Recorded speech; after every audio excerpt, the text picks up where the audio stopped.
Assalamualaikum warahmatullahi wabarakatuh. Alhamdulillahi rabbil alamin. Wassalatu wassalamu ala asrafil anbiya'i wal mursalin wa ala alihi wa sahbihi ajma'in. Amma ba'd. Asyhadu an la ilaha illallah wahdahu la syarika lah wa asyhadu anna sayyidana wa nabiyana Muhammadan abduhu wa rasuluh la nabiyya ba'da. Saudara-saudara kaum muslimin yang dimuliakan Allah, dengan rahmat dan izin serta ridho Allah Subhanahu wa taala, alhamdulillah pada hari ini, di pagi hari ini, kita masih diberikan nikmat iman, nikmat Islam, dan berbagai macam kenikmatan lainnya yang kalau kita hitung kenikmatan yang Allah berikan kepada kita, kepada hambanya, kepada umat manusia, itu suatu mustahil bisa menghitung kenikmatan yang Allah berikan kepada kita. Karena itu pada kesempatan ini marilah kita bersyukur kepada Allah Subhanahu wa taala. Shalawat serta salam semoga tercurah pada junjungan kita Nabi Muhammad sallallahu alaihi wasallam, keluarga beliau, para sahabat, dan kita semua sebagai umatnya yang senantiasa menjalankan sunnah-sunnahnya dengan istiqamah. Tentunya kita semua berharap semoga kita akan mendapatkan syafaat yaumil akhirat nanti. Amin ya rabbal alamin. Kaum muslimin yang dirahmati Allah, sebagai orang yang beriman, tentunya kita meyakini bahwa Al-Quran adalah kitab suci agama Islam, pedoman sekaligus petunjuk bagi umat Islam di dalam menjalani kehidupan di dunia untuk menuju kehidupan akhirat yang abadi.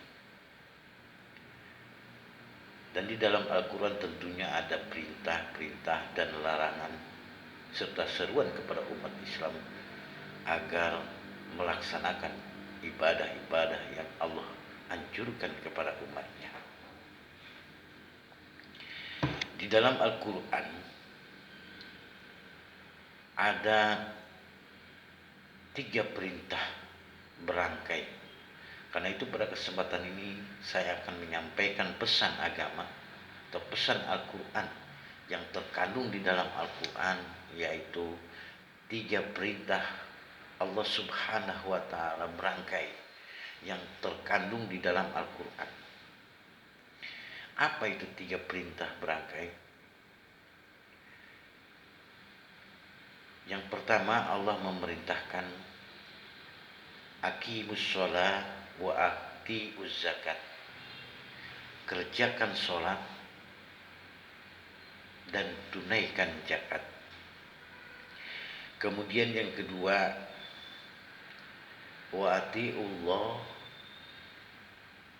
wa atiur rasul. Taati Allah dan taati Rasul.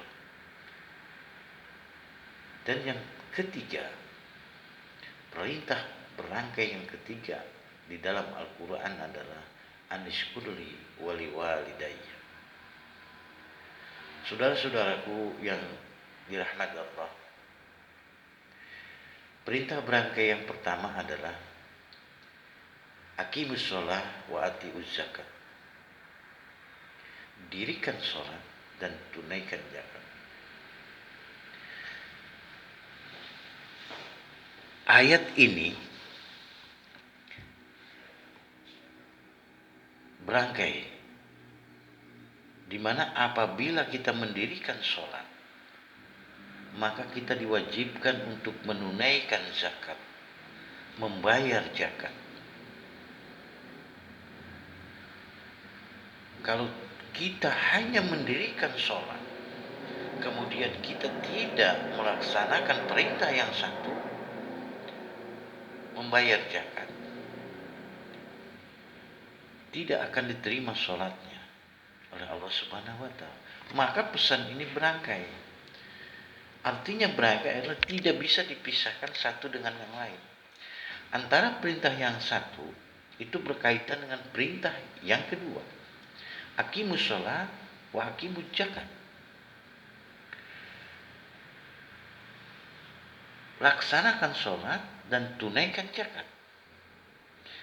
Ayat ini juga berarti Allah menuntun kita supaya memperbaiki hubungan kita dengan Allah dan sesama umat manusia.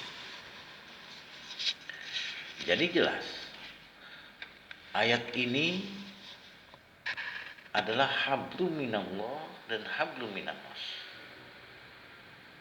Hablum minallahnya adalah kita melaksanakan ibadah ritual, kewajiban ibadah sebagai umat Islam, sholat 5 waktu, contoh.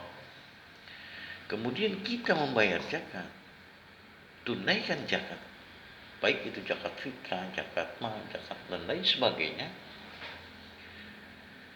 Tatkala kita membayar zakat, tentunya ada yang pemberi dan ada yang penerima. Maka itu akan terjalin hablum minan nas, hubungan antara sesama manusia. Aqimus shalah itu jelas hubungan kita dengan Allah sekali lagi. Mendekatkan diri kita kepada Allah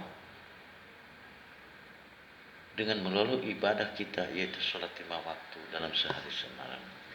Wa ati'uz zakat, ini jelas memperbaiki hubungan dengan sesama. Saya katakan tadi, karena di dalamnya ada unsur penerima dan pemberi zakat. Kaum muslimin yang dimuliakan Allah, kemudian perintah berangkai yang kedua adalah atiullah wa atiur rasul. Taatlah kepada Allah dan taatlah kepada Rasul. Taat kepada Allah artinya mengenal Al-Quran. Karena dengan meyakini Al-Quran, mengamalkan Al-Quran, berarti kita mentaati Allah Subhanahu wa Ta'ala. Karena Al-Quran diturunkan oleh Allah kepada umatnya untuk dilaksanakan, untuk diimplementasikan di dalam kehidupan sehari-hari, untuk dibaca, dihayati, kemudian diamalkan di dalam kehidupan sehari-hari. Inilah merupakan bentuk ketaatan kita kepada Allah. Karena di dalam Al-Quran berbagai macam larangan, berbagai macam perintah, seruan yang harus kita kerjakan sebagai seorang muslim agar kita menjadi orang-orang yang bertakwa. Semuanya ada di dalam Al-Quran, tuntunan kehidupan dan lain sebagainya. Karena Al-Quran merupakan pedoman, petunjuk bagi umat Islam. Kemudian taat kepada Rasul, karena orang yang beramal soleh tentunya harus taat kepada Rasul. Taat kepada Rasul di sini artinya adalah mengenal Rasul, kemudian kita melaksanakan perintah-perintah Rasul, baik itu larangan atau perintah. Dan ini merupakan sunnatullah, sunnah kita mengikuti ajaran dan anjuran Rasulullah SAW. Karena orang yang beramal kepada Al-Quran tanpa kita taat kepada Rasul, amal kita tidak akan sempurna. Begitu pula orang yang mengamalkan sunnah tanpa kita meyakini Al-Quran, itu tidak akan diterima oleh Allah Subhanahu wa Ta'ala amal. Semua bentuk amal ibadah kita. Dan ayat ini berangkai, seperti yang saya katakan tadi, tidak bisa dipisahkan satu dengan yang lain. Jadi kalau kita taat kepada Allah, maka kita juga taat kepada Rasul. Taat kepada Allah, maka kita juga harus taat kepada Rasul. Taat kepada Allah artinya kita taat kepada Al-Quran, yaitu dengan mendirikan sholat salah satunya. Kemudian banyak hal-hal lain yang harus kita kerjakan dan harus kita hindari. Bagaimana sholat? Apa pakai sujud? Apa pakai ruku? Nah, ini semuanya ada di dalam hadis. Tuntunannya ada di dalam. Maka kita harus mempelajari hadis. Sabda-sabda Rasulullah Sallallahu Alaihi Wasallam. Karena kita belajar ibadah tanpa hadis, hanya mengandalkan Al-Quran, itu tidak bisa.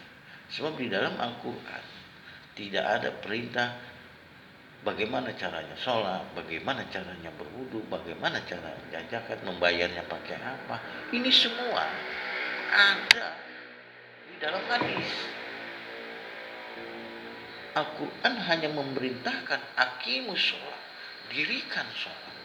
Tidak ada harus pakai sarung, harus ini, harus itu. Maka adanya di hadis. Maka kita perlu mempelajari hadis, yaitu sunnah yang diajarkan oleh Rasulullah SAW melalui hadis.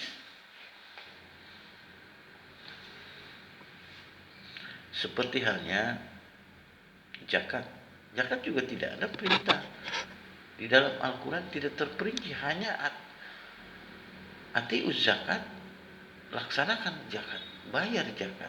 Tapi bayarnya pakai apa? Ukuran seberapa? Pada kapan harus dibayar? Ini semua ada di dalam hadis. Maka kita perlu mempelajari hadis agar antara perintah itu ada keseimbangan. Maka pesan ini merangkai aqimus sholat wa atiuz zakat. Dan yang kedua tadi, taati Allah dan taati Rasul. Hadirin yang dirahmati Allah. Maka ini jelas. Perintah ini tidak bisa dipisahkan. Kemudian perintah yang ketiga adalah aniskurli wali walidayah. Bersyukur kepada Allah dan muliakan kedua orang tua. Jadi pesan ini sangat berarti. Setelah kita bersyukur kepada Allah, jadi kita pun wajib memuliakan orang tua. Lalu bagaimana cara memuliakan orang tua? Doakan orang tua, ikuti segala perintah-perintahnya. Jangan sampai kita manakala perintah itu ada di koridor Islam, artinya tidak dilarang oleh agama, oleh Al-Quran dan Al-Hadis. Wajib kita melaksanakan. Tidak ada kata menolak untuk diperintah orang tua. Bahkan suatu ketika Rasulullah sedang berkumpul dengan para sahabat. Kemudian para sahabat bertanya, "Wahai Rasulullah, setelah kami mentaati Allah dan Rasulnya, siapa lagi yang harus kami taati, ya Rasul?" Faqala Rasulullah menjawab, "Ibumu. Ibulah yang harus dihormati, harus dihargai, harus diikuti." Kemudian para sahabat bertanya kembali, "Siapa lagi ya Rasulullah?" "Ibumu."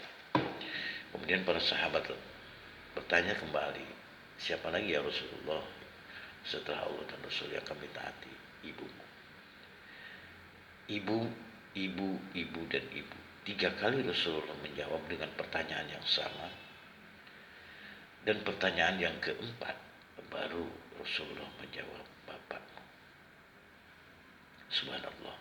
Betapa mulia, betapa agungnya ibu di hadapan Allah Subhanahu wa taala. Dan Allah menghargai seorang ibu, Rasulullah pun menghargai seorang ibu. Dia menghormati seorang. Lalu bagaimana dengan kita? Rasulullah SAW pun menghargai seorang ibu. Tetapi bagaimana dengan kita? Sekali lagi pertanyaan, camkan di dalam hati kita. Bagaimana dengan kita? Sudahkah kita menghargai orang tua? Sudahkah kita mengikuti perintah-perintah orang tua? Sudahkah kita mendoakan orang tua kalau orang tua kita meninggal? Nah ini perlu, maka dicamkan di dalam hati kita agar kita benar-benar tentunya berharap ibadah kita diterima Allah Subhanahu wa taala. Maka pesan ini wajib kita laksanakan agar kita mendapatkan keberkahan di dalam hidup. Lalu bagaimana caranya kita mendoakan orang tua yang telah meninggal? Banyak cara mendoakan. Kita doakan orang tua setiap kita selesai melaksanakan ibadah sholat 5 waktu. Kita doakan, kita ziarahi kuburannya. Kemudian kalau ada, kita doa bersama birrul walidain, mendoakan orang tua karena berkumpulnya suatu orang di dalam suatu majelis dan dipimpin oleh seorang ustadz ataupun kiai. Dia berdoa, kemudian yang lain mengaminkan, maka hanya satu Allah akan kabulkan permohonannya dengan catatan, dengan penuh keikhlasan memohon ampun kepada Allah dan berdoa dan berharap. Apalagi yang mendoakan itu ada anaknya, maka anak adalah tidak ada hisab, akan langsung diterima oleh Allah Subhanahu wa taala. Oleh karena itu pesan yang ketiga ini sangatlah penting. Sebagai anak, tentunya kita semua adalah anak dari ibu. Kenapa ibu begitu mulia di hadapan Allah Subhanahu wa taala? Banyak kemuliaan seorang ibu yang diberikan Allah Subhanahu wa taala yang tidak dimiliki oleh seorang ibu. Kemuliaan yang diberikan oleh Allah kepada ibu, yang pertama, ibu memiliki masa hamil. Coba kita bayangkan betapa susah, betapa sulitnya seorang ibu manakala dia mengandung seorang anak.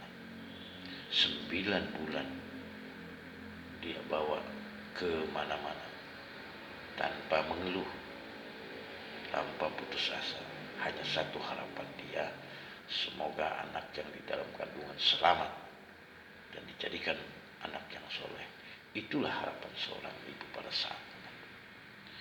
Kemudian fase kedua, ibu memiliki kemuliaan yang diberikan oleh Allah adalah melahirkan. Cobalah kita renungkan, oleh bapak-bapak pada khususnya, kalau ibu-ibu mereka yang merasakan pada fase melahirkan ini, hidup dan mati dia pertaruhkan. Bahkan dia tidak pernah memikirkan dirinya sendiri. Yang penting anaknya selamat di dalam fase melahirkan. Subhanallah, betapa mulianya perjuangan seorang ibu melahirkan kita semua, melahirkan anak. Dia tidak mau memikirkan dirinya sendiri. Yang dia pikirkan, selamatkanlah anakku ya Allah. Itulah harapan seorang ibu. Dan tahap selanjutnya dia menyusui, fase menyusui. Inilah tidak ada yang dimiliki oleh seorang laki-laki. Kalau laki-laki menyusui itu sudah menyalahi kontrak namanya. Maka pada saat fase ini seorang ibu menyusui, berilah makanan nutrisi yang bagus, yang baik. Dia tidak memikirkan dirinya sendiri. Jadi apapun yang dia makan, dia kembalikan lagi untuk anaknya melalui susu. Nutrisi apapun dia berikan kepada anak. Maka pada saat hamil, agar anak itu dijadikan anak-anak yang soleh dan soleha, berilah makanan yang halal, yang thayyibah, agar anak ini menjadi tumbuh anak-anak yang soleh dan soleha sesuai dengan harapan agama dan bangsa. Maka tatkala anak diberikan makanan yang halal, maka dengan sendirinya saripati makanan itu akan menjadi darah, mengalir di dalam tubuh anak melalui air susu tadi. Kemudian anak akan berkembang, tumbuh besar, menjadi memiliki akhlak-akhlak yang bagus yang diharapkan oleh agama dan bangsa. Saudara-saudara kaum muslimin yang dimuliakan Allah, karena itu jangan sepelekan orang tua. Karena segala bentuk ibadah, amal apapun yang kita lakukan di dunia ini, kalau orang tua kita tidak ridho, orang tua kita tidak ikhlas, orang tua merasa tersakiti, maka amalan kita akan hancur, hapus, tidak akan diterima oleh Allah Subhanahu wa taala. Maka pada kesempatan ini marilah kita berdoa kepada Allah Subhanahu wa taala agar jangan sampai kita termasuk kepada orang-orang yang menghakai orang tua.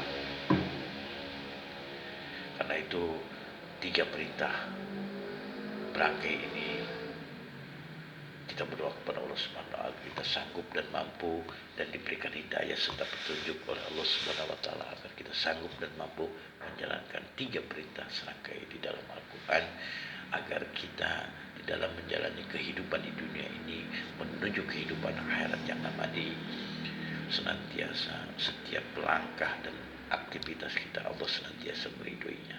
Amin ya rabbal alamin. Inilah yang bisa saya sampaikan, semoga bermanfaat bagi diri saya pribadi dan kaum muslimin. Hadanallah wa iyyakum ajmain. Assalamualaikum warahmatullahi wabarakatuh.